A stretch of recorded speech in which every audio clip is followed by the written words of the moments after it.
Πολύ ωραία. Παρακαλούμε τους υποψήφιους ευρωβουλευτές να έρθουν και να ανέβουν πάνω.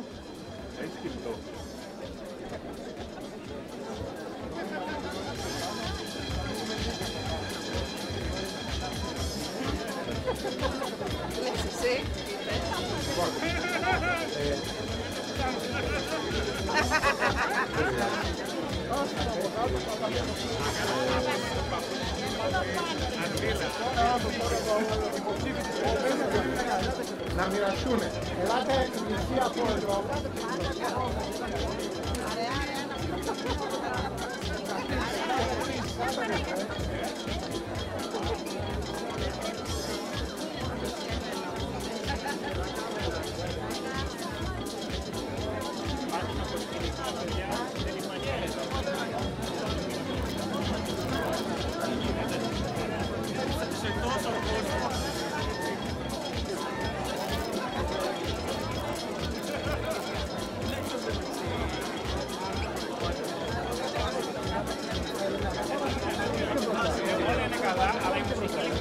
Μπορεί κάποιος να...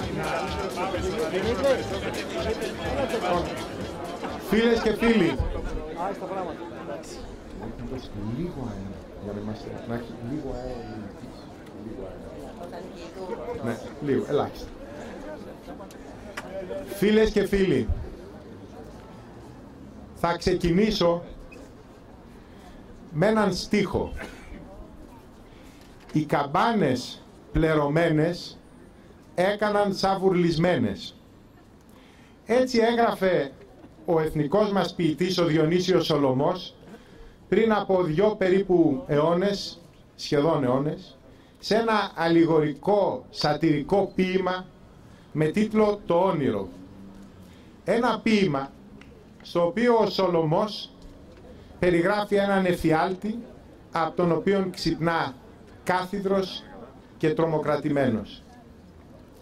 Θυμήθηκα αυτόν τον στίχο, καθώς το όνειρο μιας κανονικής ευρωπαϊκής χώρας, στην οποία να μπορείς να ζήσεις και να προκόψεις, στην οποία σε σέβονται και σέβεσαι συμπολίτες και θεσμούς, έχει μετατραπεί για εκατομμύρια Έλληνες σε εφιάλτη.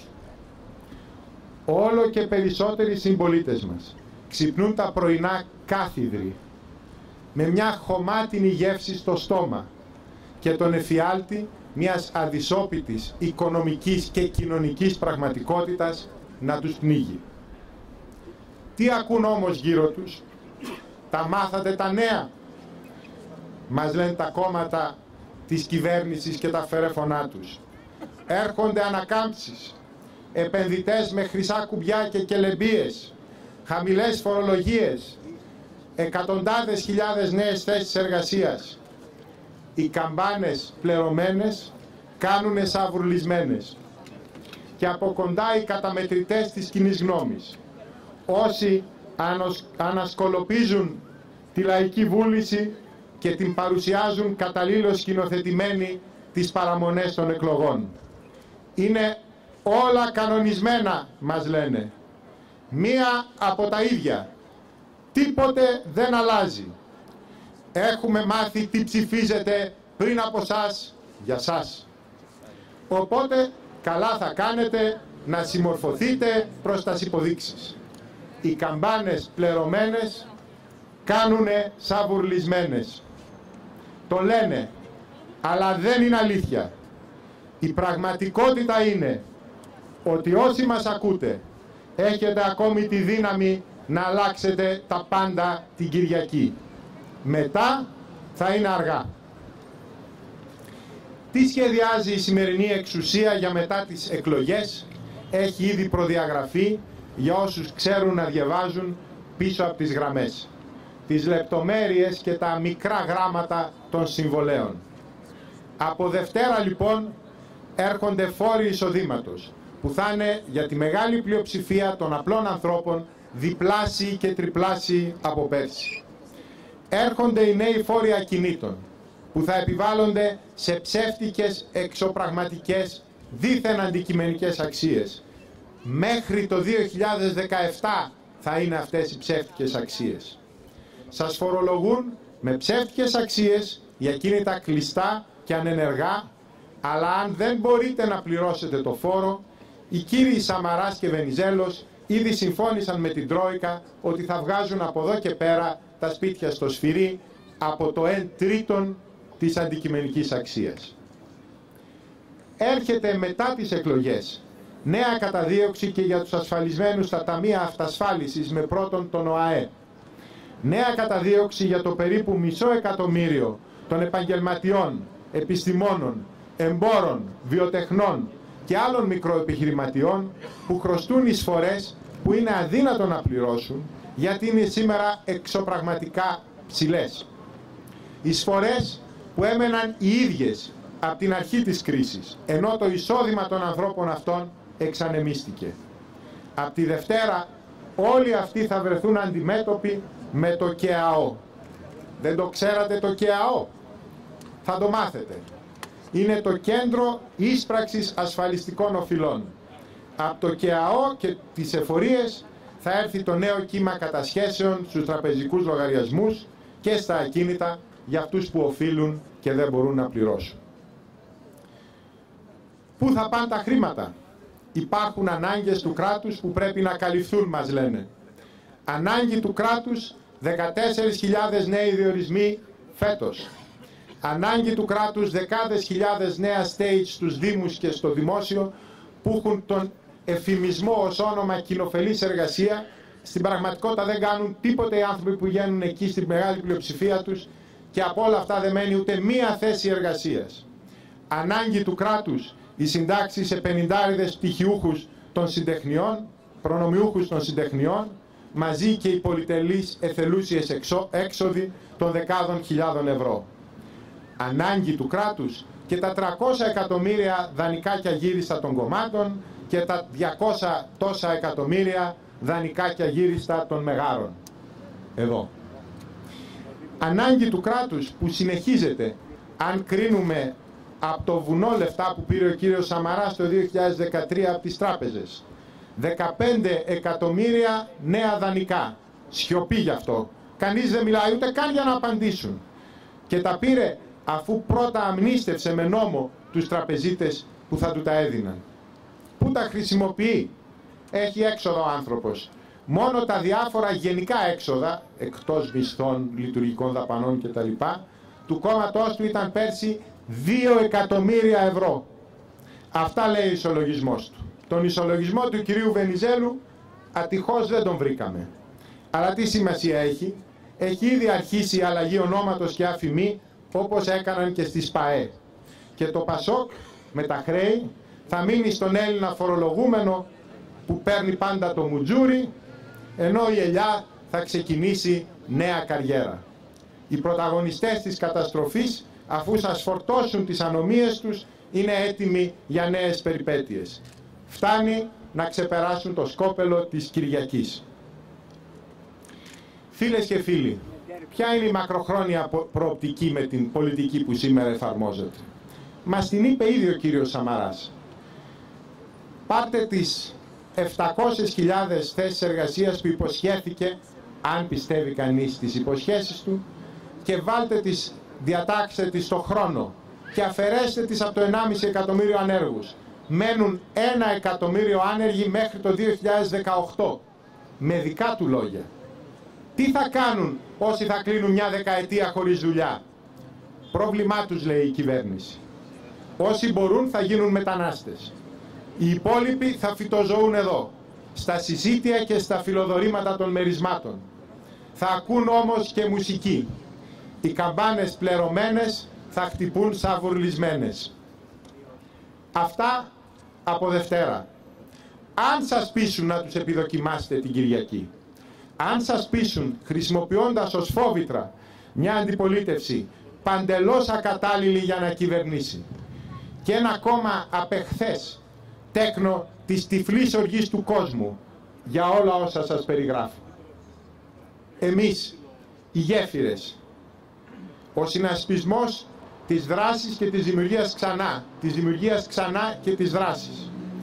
Ο Θάνος Τζίμερος και εγώ ενώσαμε τις δυνάμεις μας και τώρα και μέχρι τις επόμενες εθνικές εκλογές, για να προσφέρουμε στο αδιέξοδο δίλημμα Νέα Δημοκρατία ΣΥΡΙΖΑ μια θετική επιλογή. Αν δεν θέλετε να επιβραβεύσετε όσους σας κατέστρεψαν ή να ενισχύσετε δυνάμεις που δεν μπορούν να προσφέρουν καμία αδιέξοδο για τη χώρα, ψηφίστε την Κυριακή τις γέφυρες, το μόνο πολιτικό σχηματισμό που προσφέρει μια ρεαλιστική, πραγματικά εναλλακτική λύση στο σημερινό αδιέξοδο. Οι γέφυρες, λέμε, ότι την χώρα την κατέστρεψε ένα μεγάλο διεφθαρμένο πελατειακό κράτος. Ένα κράτος που διαφαντεύουν ακόμα κομματικοί μηχανισμοί, ισχυρά και διαπλεκόμενα οικονομικά συμφέροντα και εκμαυλισμένες συντεχνίες. Την ύφη όμως την πλήρωσε ο παραγωγικός τομέας και οι παραγωγικοί άνθρωποι. Όσο πιο τίμιος, όσο πιο εντάξει, όσο πιο εργατικός ήσουν, όσο πιο τίμιος, όσο πιο εντάξει, όσο πιο εργατικός είσαι, τόσο το σημερινό σύστημα σε αρμέγει, σε εκμεταλλεύεται μέχρι να ματώσεις. Ακόμη και στον ιδιωτικό τομέα, οι διαπλεκόμενοι και οι μεγαλοφοροφυγάδες είχαν και έχουν πολύ καλύτερη μεταχείριση από τους τίμιους και τους νοικοκυρίδες. Το ίδιο και στο δημόσιο. Η σημερινή εξουσία επιλέγει να διώχνει από τις εφορίες, αντί για τους διεφθαρμένους, τις καθαρίστριες. Το δικό μας μήνυμα είναι απλό. Η Ελλάδα θα σηκωθεί όρθια μόνο αν σηκωθεί όρθιος ο παραγωγικός τομέας της οικονομίας. Μόνο αν στηριχθεί η αμήλικτα καταδιωκόμενη μεσαία τάξη.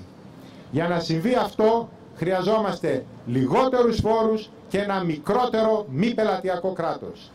Λιγότερους φόρους γιατί είναι το μόνο πραγματικά ισχυρό κίνητρο που μπορούμε άμεσα να δώσουμε για να έρθουν επενδύσεις και να δημιουργηθούν θέσεις εργασίας. Μικρότερο κράτος γιατί αν δεν μικρύνει σοβαρά το κράτος, οι φόροι δεν πρόκειται ποτέ να μειωθούν και η χώρα θα μείνει παγιδευμένη στη μιζέρια και την αθλιότητα. Μη πελατειακό κράτος τέλος, γιατί τα ρουσφέτια και ο κομματισμός κατέστρεψαν τη χώρα. Κατέστρεψαν τους συνεταιρισμούς, σπατάλησαν δεκάδες δισεκατομμύρια χρήματα που έδωσε ο πολίτης για την υγεία. Διέλυσαν τα ασφαλιστικά ταμεία με τις στρατιές των ψεύτικων συντάξεων και των πλαστών αναπήρων. Αντί για κοινωνικό κράτος που υπάρχει σε κάθε πολιτισμένη χώρα για να προστατεύει τους πολίτες, κατασκεύασαν ένα κοινωνικό παρακράτος. Το δικό μας πρόγραμμα είναι ριζοσπαστικό και επαναστατικό. Λέμε, ψήφισε γέφυρες και πίεσε σε Ευρώπη και Ελλάδα για 0 φόρο στις νέες επενδύσεις για μια δεκαετία. Όταν δεν γίνονται ούτως ή άλλως επενδύσεις, τι φοβάστε να δώσετε ένα τέτοιο ισχυρό κίνητρο για να ξαναξεκινήσει η οικονομία? Λέμε 0 ασφαλιστικές εισφορές για όλους τους εργαζομένους κάτω από τα 30. Πανίσχυρο κίνητρο για να βρουν δουλειά οι νέοι, γιατί δεν μπορεί να χάσει μια γενιά τα νιάτα της στην ανεργία. Λέμε 0 χρέη στους ασφαλισμένους του ΑΕ και να δουν αντίστοιχα να περιορίζονται οι μελλοντικές τους συντάξεις. Ένα σύστημα στο οποίο οι μισοί έχουν φύγει, έχει τελειώσει. Τολμήστε και αλλάξτε το. Λέμε μαζική κατάργηση γραφειοκρατικών διαδικασιών με αποφασιστική χρήση της μηχανοργάνωσης. Χωρίς αυτήν δεν υπάρχει κράτος και την εμποδίζουν για λόγους γρηγορώσιμων ή ανικανότητας και αδιαφάνειας. Και απλοποίηση της νομοθεσίας για την επιχειρηματικότητα. Λέμε δραστική περικοπή περιττών κρατικών δαπανών. Όχι άλλες συνταξιοδοτήσεις στα 50. Αντικειμενική αξιολόγηση και απομάκρυνση των λαθρεπιβατών του δημοσίου. Λέμε άμεση προσαρμογή των ψευτοαντικειμενικών αξιών. Γιατί δεν είναι δυνατόν να πληρώνουν φόρο άνθρωποι σε περιουσία πλασματική. Περιουσία που δεν υπάρχει.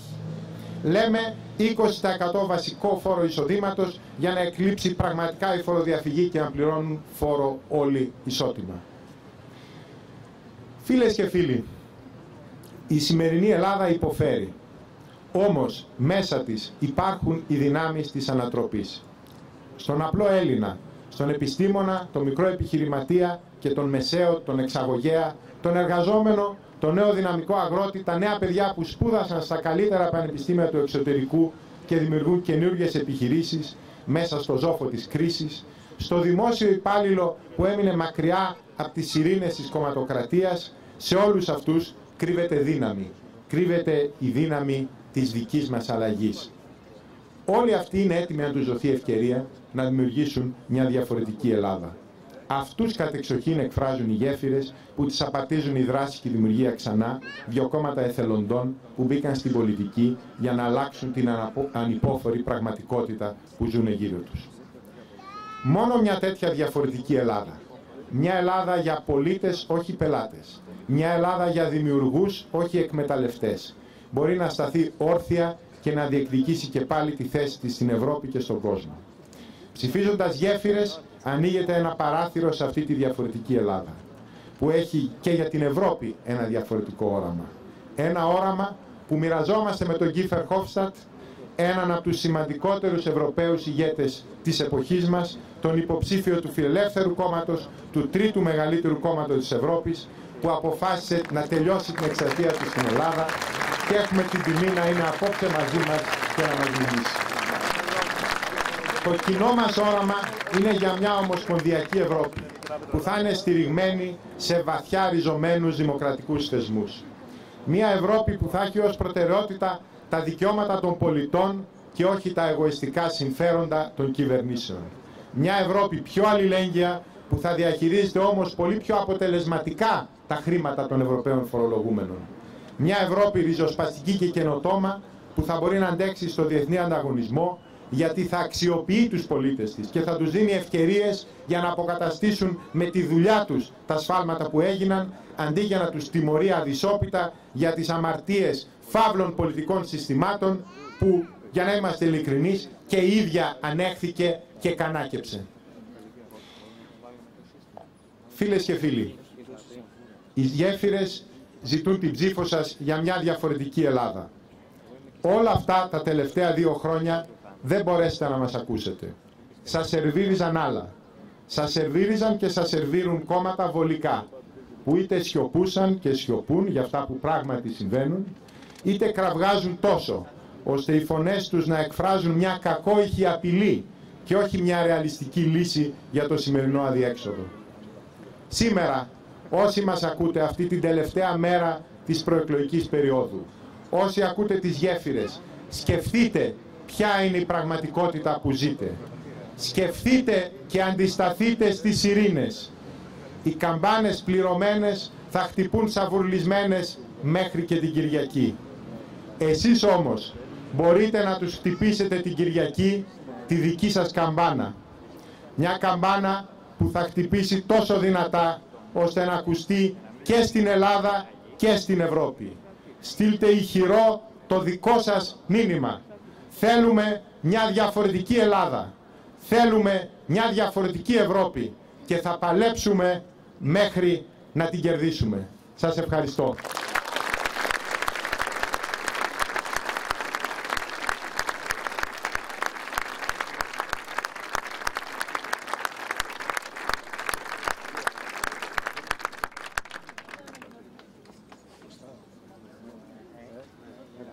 Ο Καζαντζάκης ήταν Κρητίκαρος, ο Ηλίτης Αιγιοπελαγίτης, ο Καβάφης Αλεξανδρινός. Αυτό όμως δεν τους εμπόδισε από το να γίνουν παγκόσμιοι. Το αντίθετο. Μόνο μια κουλτούρα που κουβαλάει τους χυμούς μιας ζωντανής παράδοσης, που καταθέτει τη δική της οπτική γωνία για τη ζωή, μπορεί να εμπλουτίσει το παγκόσμιο πολιτισμικό DNA. Όλη η μεγάλη λογοτεχνία, η μεγάλη μουσική, η μεγάλη τέχνη ριζώνουν και αρδεύονται από έναν τοπικό αλλά πλούσιο υδροφόρο ορίζοντα πριν απλώσουν τα κλαδιά τους σε όλο τον κόσμο. Η Ευρώπη του μέλλοντός μας θα είναι μια Ευρώπη πολύχρωμη, ζωντανή, παραγωγική, γιορτινή, που θα γεφυρώνει ιδεολογίες και κουλτούρες, ανθρώπινες ομάδες και έθνη. Τον φόβο για την δίθεν ισοπαίδωση από τη συνένωση τον έχουν μόνο όσοι ήδη ζουν μια ισοπεδωμένη μοναξιά. Όσοι κλείνονται στο μίζερο επαρχιώτικο καβούκι τους για να μην χάσουν το πατρόν της φουστανέλας ή αναπολούν τα αυτοκρατορικά τους μεγαλεία σαν παρικαμπασμένες γεροντοκόρες. Δεν μπορείς ούτε να προτείνεις, ούτε πολύ περισσότερο να εφαρμόσεις λύσεις σε ένα πλαίσιο μικρόκοσμου αν δεν έχεις ένα πανανθρώπινο όραμα. Αν δεν βλέπεις το μεγάλο κάδρο, και αυτό το κάδρο ονομάζεται Ευρώπη. Το αύριο της Ελλάδας έχει νόημα μόνο μέσα στο αύριο της Ευρώπης. Ναι, η Ευρωπαϊκή Ένωση έχει σύνθετα προβλήματα. Ναι, η Ελλάδα έχει πολλά περισσότερα. Ναι, και η Ελλάδα και η Ευρώπη χρειάζονται δομικές μεταρρυθμίσεις. Όμως κανένα σύνθετο πρόβλημα δεν μπορεί να αντιμετωπιστεί με απλοϊκές προσεγγίσεις, ούτε με φοβικά σύνδρομα, ούτε ακόμα περισσότερο με εθελοτυφλία. Αν το αγνοείς, δεν πάει να υπάρχει. Οι γέφυρες διάλεξαν τον δύσκολο δρόμο. Βάζοντας τον δάκτυλο επί των τύπων των ύλων, δεν κουράζονται να επαναλαμβάνουν ότι είναι δική μας ευθύνη να αλλάξουμε τη χώρα μας, γιατί είμαστε Έλληνες. Ότι είναι δική μας επίσης ευθύνη να συνδιαμορφώσουμε τη μεγάλη ευρωπαϊκή οικογένεια, γιατί είμαστε Ευρωπαίοι. Για όσους είναι σταθερά προσανατολισμένοι στο μέλλον, δεν υπάρχει πιο ξεκάθαρη πρόβλεψη. Η Ευρώπη ή θα ενοποιηθεί ή θα παρακμάσει.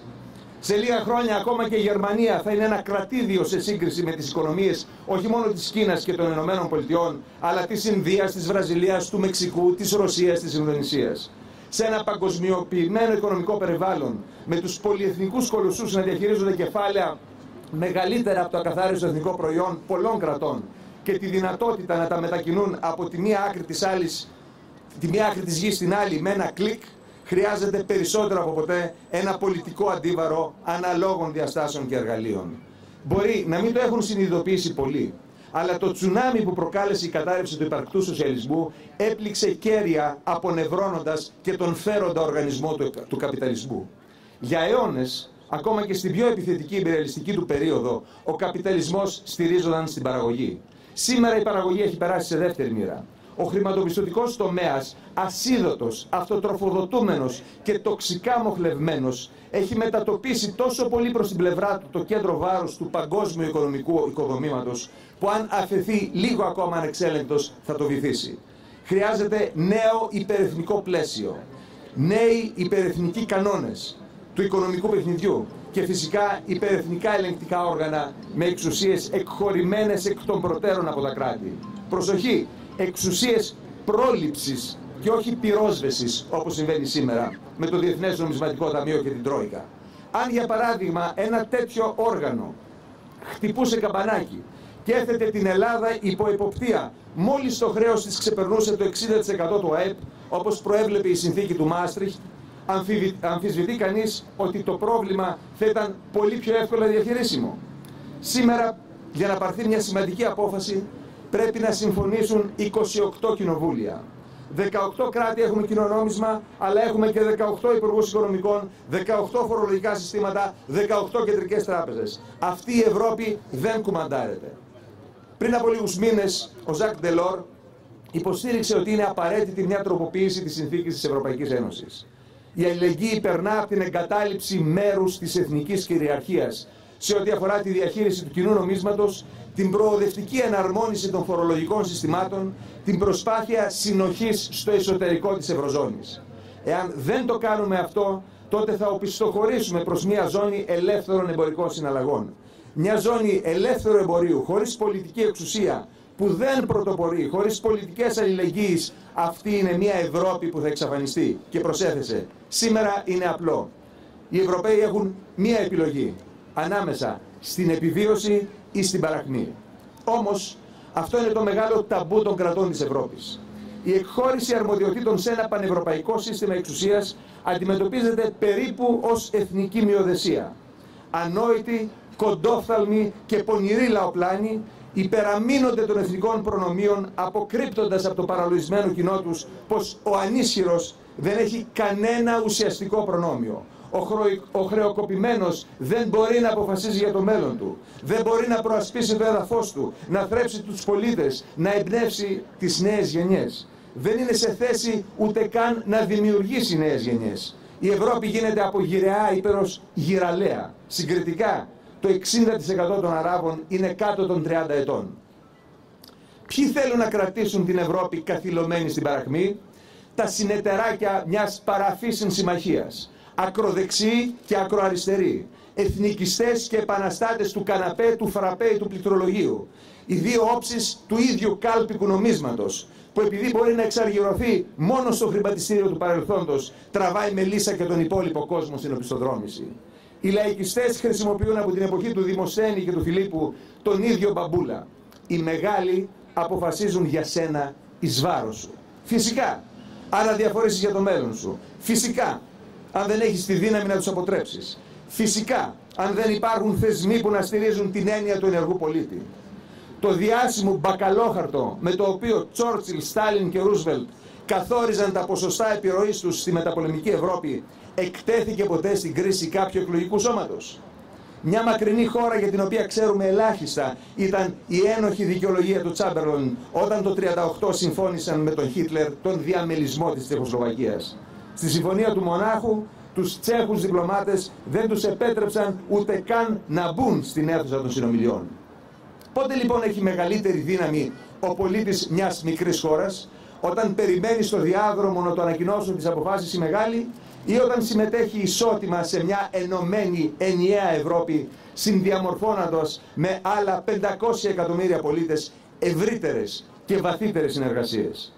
Αντί η Ελλάδα να σύρει πρώτη το χορό μιας ευρωπαϊκής αναγέννησης, διαθέτοντας ό,τι καλύτερο έχει σε ανθρώπους και ιδέες, καθυλώνεται από τους χρεοκοπημένους πολιτικάντιδες στο ρόλο του επαρχιώτη ζήτουλα, που επιβιώνει εξαπατώντας και εκβιάζοντας. Σκεφτείτε ότι αυτές τις εκλογές ζητούν τις ψήφος σας άνθρωποι που θέλουν να πάνε στην Ευρωπαϊκή Ένωση για να τη διαλύσουν. Άλλοι που θέλουν να αποσπάσουν την Ελλάδα σαν να είναι πλωτό νησί και να την κατευθύνουν στη γειτονιά της υποσαχάριας Αφρικής, της Βενεζουέλας ή της Βόρειας Κορέας. Και κάποιοι που διατείνονται ότι εκπροσωπούν την ευρωπαϊκή προοπτική, αλλά το μόνο είδος προοπτικής που ξέρουν είναι το συνεχίστε να μας δίνετε δανεικά για τις αργομιστίες των κομματικών μας στρατών, γιατί αλλιώς θα βουλιάξουμε και θα σας παρασύρουμε όλους στον πάτο. Η Ευρώπη θα γίνει αυτό που θα την κάνουμε. Η πορεία της δεν καθορίζεται από το κισμέτ, ούτε η ευημερία σου προσφέρεται στο πιάτο. Στην Ευρώπη, όπως και στην Ελλάδα, όπως και στην τελευταία κοινότητα του κόσμου, υπάρχουν και συμφέροντα και δυνατοί και αδύναμοι και τράπεζες και λόμπι και άνομα κόλπα και πιέσεις. Όμως αυτό είναι το περιβάλλον. Σε αυτό το περιβάλλον καλούμαστε να δράσουμε. Ξέρει κανείς πουθενά στον κόσμο ένα περιβάλλον ασηπτικό που να δουλεύει με αγγέλους? Εκεί θα πρέπει να δείξουμε τι αξίζουμε. Ο Ελευθέριος Βενιζέλος ηγείτο μιας μικρότερης και πιο αδύναμης χώρας. Όμως διάλεξε σωστές συμμαχίες. Έπεισε το σύνολο του πολιτικού κόσμου της εποχής του για τη σοβαρότητα, την εγκυρότητα και την αξιοπιστία του. Χρησιμοποίησε τη διπλωματία αριστοτεχνικά. Εκμεταλλεύτηκε τις ισορροπίες των μεγάλων δυνάμεων. Πρόβλεψε έγκαιρα την πλευρά των νικητών. Αποδείχθηκε ουσιαστικός και πολύτιμος συνεργάτης τους. Και έφτιαξε την Ελλάδα των 2 υπήρων και των 5 θαλασσών. Σήμερα τα σύνορα της Ελλάδας μπορούν να ταυτιστούν με τα σύνορα της Ευρώπης. Είναι αυτό δυσάρεστη εξέλιξη? Όμως, αν η Ευρώπη θέλουμε να λειτουργεί ως ενιαία οντότητα, θα πρέπει να έχει ένα σύνταγμα, μία νομοθεσία, μία κυβέρνηση, έναν στρατό, έναν υπουργό οικονομικών, ένα νόμισμα, κοινή εξωτερική πολιτική, μία σημαία και έναν εθνικό ύμνο, την οδή της χαράς του Μπετόβεν.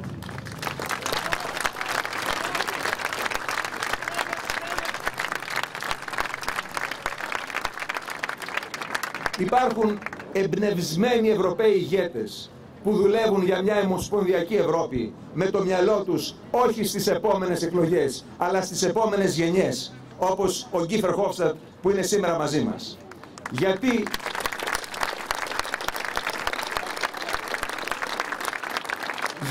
η ομοσπονδιοποίηση της Ευρώπης θα έχει μόνο ωφέλη.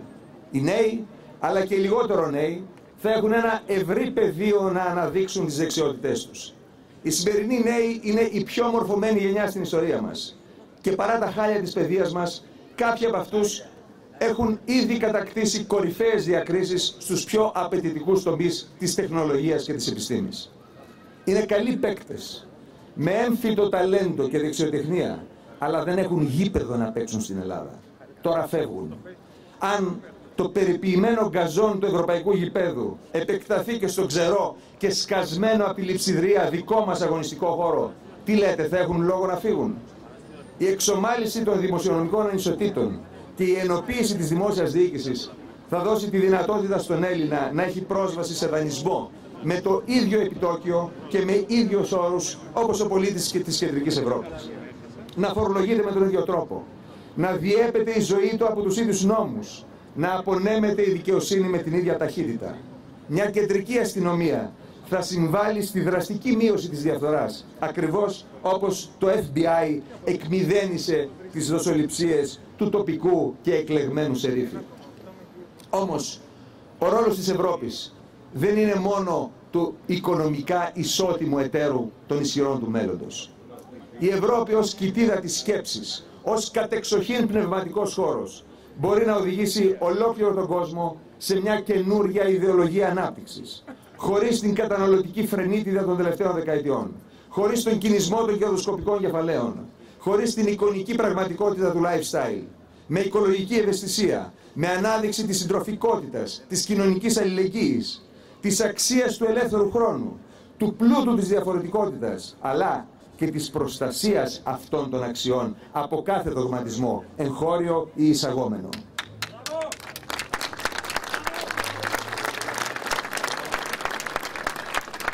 Με αξιοποίηση της πληροφορικής για την εφαρμογή μετά από 2.500 χρόνια της άμεσης δημοκρατίας. Ήδη πολλές ευρωπαϊκές χώρες έχουν εντάξει συστήματα συμμετοχής του πολίτη στη διακυβέρνηση μέσω ηλεκτρονικών εφαρμογών. Η πληροφορική αναβαθμίζει τον ρόλο του πολίτη, ο οποίος μπορεί να προτείνει ή να καταργεί νόμους, να εκλέγει ή να ανακαλεί τους αντιπροσώπους του, να αναθέτει σε ειδικούς που ο ίδιος επιλέγει να τον εκπροσωπήσουν στη λήψη αποφάσεων. Μόνο μια Ευρώπη σίγουρη για το σφρίγος της, οικονομικό, πολιτιστικό, δημογραφικό, μπορεί να σχεδιάσει τον κόσμο που έρχεται. Και η συγκυρία είναι ιδανική. Ποτέ άλλοτε στην παγκόσμια ιστορία ένας απλός πολίτης δεν είχε τόση δύναμη. Το διαδίκτυο είναι το πιο δυνατό όπλο στην ιστορία της ανθρωπότητας. Η πρόσβαση στη γνώση είναι ελεύθερη για όλους. Ένα αληθινά συγκινητικό μήνυμα μπορεί να κάνει το γύρο του κόσμου σε δευτερόλεπτα και μέσα σε μια εβδομάδα να μιλήσει σε εκατοντάδες εκατομμύρια ανθρώπους. Μια παρέα ψυχωμένων ανθρώπων μπορεί να πείσει και να ενεργοποιήσει έναν λαό εθισμένο στην παθητικότητα. Και εμείς είμαστε μια παρέα ψυχωμένων ανθρώπων που σας ζητάμε να στείλετε τους υποψηφίους μας εκεί, στο κεντρικό σχεδιαστήριο. Οι γέφυρες είναι βάσει των θέσεών τους ένας από τους πιο ευρωπαϊκούς συνασπισμούς και στα 28 κράτη-μέλη. Οι υποψήφοι ευρωβουλευτές μας έχουν και γνώσεις και πείρα σε χειρισμό ευρωπαϊκών θεμάτων. Δεν είναι αστέρες του θεάματος και του αθλητισμού φυσικά, όχι γιατί έχουμε κάτι με τα θεάματα και τον αθλητισμό, αλλά γιατί πιστεύουμε ότι για κάθε δουλειά χρειάζονται οι κατάλληλοι άνθρωποι. Εκπροσωπούν έναν διαφορετικό πολιτικό πολιτισμό, ευρωπαϊκό και παγκόσμιο. Εκπροσωπούν τις παραγωγικές τάξεις, τους ανθρώπους του ιδρώτα, σωματικού και πνευματικού. Εμείς που συνεργαστήκαμε χτίζοντας τις γέφυρες, κρατάμε στην ψυχή μας μια φωτεινή δημιουργική Ελλάδα. Ζούμε στην ωραιότερη χώρα της Ευρώπης. Έχουμε με τη σέσουλα όσα οι άλλοι έχουν με το σταγονόμετρο. Έχουμε ήλιο, θάλασσα, αέρα, ακρογιαλιές, ορυκτό πλούτο, βιοποικιλότητα, χλωρίδα, με βότανα που δεν ευδοκιμούν πουθενά άλλου, γεωργικά προϊόντα κορυφαίας ποιότητας, πολιτισμό, ιστορία, επιχειρηματίες και επιστήμονες με παγκόσμια αναγνώριση, ερευνητές, εξωστρεφείς εταιρείες που κατακτούν τις αγορές του κόσμου, περήφανη ναυτιλία. Έχουμε πολλά να προσφέρουμε ή να πουλήσουμε αν προτιμάτε στον κόσμο. Και πάνω απ' όλα την ελληνικότητά μας. Όχι όμως τη μίζερη κοσμοφοβική εθνικοφροσύνη που σαν τσολιά σε επαρχιακή παρέλαση μυρικάζει ένα παρελθόν που δεν κατανοεί, άρα δεν το δικαιούται. Αλλά αυτή τη σπάνια ισορροπία ανάμεσα στον ορθολογισμό και τη φαντασία, στο πρακτικό μυαλό και την ποίηση, στη δράση και τον ονειροπόλημα, με λογισμό και με όνειρο. Έτσι θα πορευτούμε και στην Ελλάδα και στην Ευρώπη. Με λογισμό και με όνειρο σας ζητάμε να μας ψηφίσετε.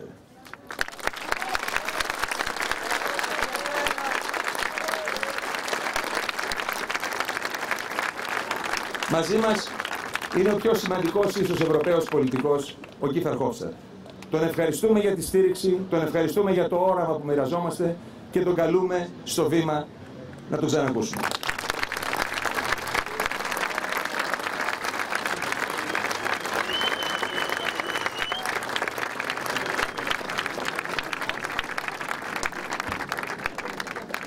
First of all, ladies and gentlemen, thank you for being here.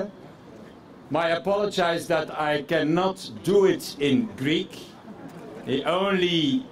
The only words in ancient Greek is the beginning of the Iliad.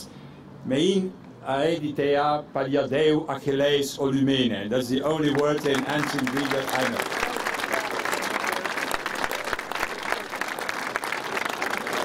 my father could go on for hours like that in ancient Greek. I have to tell you that I'm very pleased to be here on this fantastic meeting of Jefires for the European elections.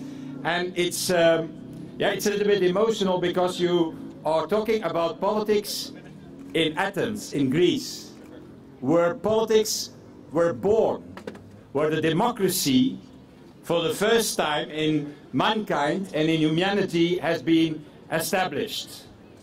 So I don't know if Aristoteles or Plato has also spoken from here, but it's quite an emotional moment. And to do that in a place with, in my back, the biggest liberal leader of Greece, Venizelos.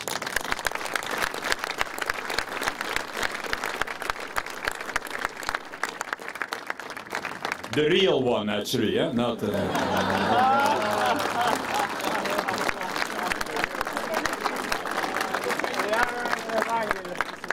So it's an important day for us and for all Europeans. I have you one message to give, only one message. And this message is, we want another Greece and we want another Europe. That's our message of Jefires. Another Greece and another Europe. We Europeans want to see another Greece, and the Greeks want to see another Europe, the fastest as possible. A Europe not longer dominated, and Greece not longer dominated, by these two old-style political parties and movements, the Conservatives, represented in Greece by Nea Demokratia and Mr. Samaras, and the Socialists, represented by PASOK and Mr. Venizelos. Conservatives and Socialists were responsible for the policies in the Union the last 5 years with the bad results we see today, and were responsible also for the problems, the deep problems of Greece, because it were Nea Demokratia and PASOK who have governed and made from this country a clientelistic society without real freedom and real liberty. And it's about that in these elections. In these elections, it's about Europe and about Greece, about how to find a way out of the crisis. First of all, in Greece. In Greece, things are, in my opinion, as a liberal, quite simple. We need to end the clientelistic system. We need to open the markets and the society and the professions for young people, for new people, no closed shops. We need to have less bureaucracy in this country. We need to have not banks that are public, but are private, like in any country in the European Union. We need less tax burden and taxation on small and medium companies, who are the backbone of the Greek economy. And we need a reform of the political system. A political system with a more democracy, more freedom of speech, I should say, every time, not only this evening, but every week of the campaign. That we need for Greece. What we need for Greece is in fact a liberal, democratic revolution where the people of Greece not longer accept two political parties who are using the same system, only their clients are different. But the system is exactly the same. And we liberal and Democrats are the only who are really telling to the Greek people that such a structural, in-depth reform is necessary. And that is also the case on the European level. There is no so big difference. I have to tell Antigone, who is the head of the list, there is no big difference between Greece and Europe. Also in Europe, we have in half of the governments conservatives, And in half of the governments or the prime minister are socialist. And in Berlin, they are both in power. Like in Greece, are both in power. And we see the results. For 5 years now, we have a crisis. And the Conservatives are telling us that only with austerity the problem shall be resolved. Well, I tell you, that is not true. Fiscal discipline is necessary, it's absolutely necessary, but it is not enough alone. You need also to have a growth strategy. And the figures of the first 3 months in Europe are showing that it is not enough to only say, okay, we do a little bit of austerity, and then automatically our problems shall disappear. The economic growth in the first 3 months in Europe was 0.2%. With again many countries in Europe in big difficulties without any growth, even with a continuation of the recession. What we are saying is also that the recipes of the socialists are also not convincing and not working. In fact, a socialist is a little bit like somebody who is an alcoholic. He thinks, in fact, always by drinking more and drinking more, he shall be, he shall be happy. No, happy maybe, yeah. But in any way, he shall not solve our problems. What we have to do is not to make new debts. The debts in the past were the origin of our problem. And it's not by making more debt, and again more debt, in countries like Greece with already 170% of debt of the GDP, that problems can be solved. And that's the reason why I'm saying to the socialists here in this country, and also to Mr. Tsipras, that their ideas to again making more debts and more deficit cannot work, and shall be the bankruptcy of this country, finally. So, it are not the Conservatives who are saying, yeah, fiscal discipline alone and it's over. Neither the Socialists saying, let's make more debts again, that shall solve our problems. We need a new approach. We need an alternative. And our alternative is clear. We want that next to fiscal discipline, we follow a new growth strategy based on the idea that let's use the scale of Europe to emerge from the crisis. Let's use what Delors has done in the 80s. You remember that? We were also in an economic crisis. There was no Euroscepticism. At that moment we called it Eurosclerosis. That was the name. And there were huge problems in Europe, in many countries. Certainly in my country, in Belgium, we were the most sick country, I should say, from the European Union. And we emerged from the crisis by this idea, liberal idea of Delors to say, let's create an internal market. And this internal market shall be so big that our companies, our investors, shall do and can develop new initiatives, not only in their country, but also in the other countries. And it created a huge economic growth at that moment. It was the mythical year 1992, the start of this big European internal market. And it worked. We created wealth. Our small and medium companies could, without any obstacle, export their goods to the rest of Europe, to other countries, and vice versa. Well, what we need to do now is exactly the same. A new wave in the integration of our European Union in these fields that are important for the future, that are key for our future. Like, for example, banks.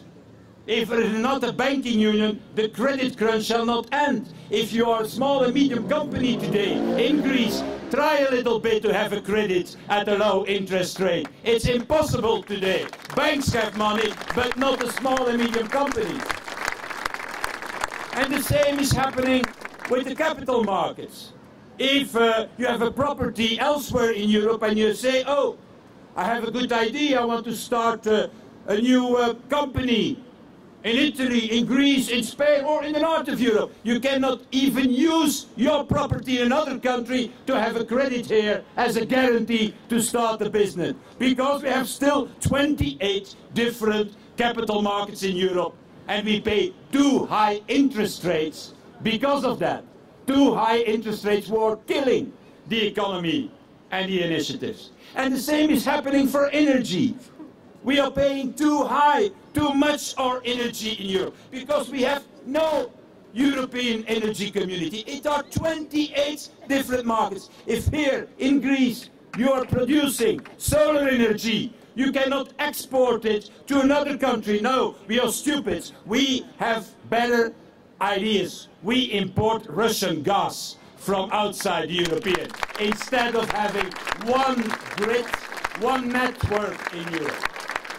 And that's the reason we are paying small and medium companies from time to time 2 times, 3 times the price for their energy as their American competitors. And the same is happening for ordinary citizen households who have also to pay far too high. And I can continue the examples. The last example, Todoros, that I shall give is that of the digital market. Why there is no European Google, Facebook, Twitter, Apple, Microsoft, all American. Why? Why? Very simple. Because as Apple has a new invention, it's very simple. One authorization for one regulator and an agreement with 4 operators and it's done. And in Europe, you need 28 regulations and authorizations. And an agreement with 100 operators. That's the reason why we don't have a European Facebook, a European Google, a European Twitter, a European Apple. And that is what we want to change. That is in our young people in Europe, a lot of ideas, a lot of good ideas to start new businesses, to start new products. We are not more stupid than Americans or Japanese or Chinese, I think. On the contrary. Yes. And it's impossible to develop them because we lack this big market. One market, we don't use it in digital, in telecom, in energy, in banks, in capital markets. And that is what our proposal is. Instead of being so stupid to make new debts, with all the debts we have already, let's start to do a new way forward in the European integration. And I'm sure that all companies shall anticipate that and so do. That's our proposal. That's our proposal. If you want really that things change in Europe, and certainly if you want really that things change here in Greece, there is only one alternative. And that's Yefides, the alliance of liberals and democrats. And I can assure you, the surprise of the election shall not be the win of populists and Eurosceptics and so on. Yesterday there were, I think, elections already in the Netherlands. And in the Netherlands everybody had said, oh, it's the right-wing Mr. Wilders. You know, this guy Wilders, yeah, you have seen it already, maybe on television. Well, who is the best friend of Marine Le Pen? Well, he shall win. Well, the outcome of the exit polls is quite different. It are the pro-European liberal parties linked to Yefides who won the election. And it was Wilders who was beaten. Well, let's also make the surprise here in Greece. Let's make the surprise and let's make that Yefides send also new people to the European Parliament. Success! Yes.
Το πρέπει να μπει ενώ ρε παιδί. Ακόμα και στην Αγγλία που ήμουν εντάξει μεσημέρι.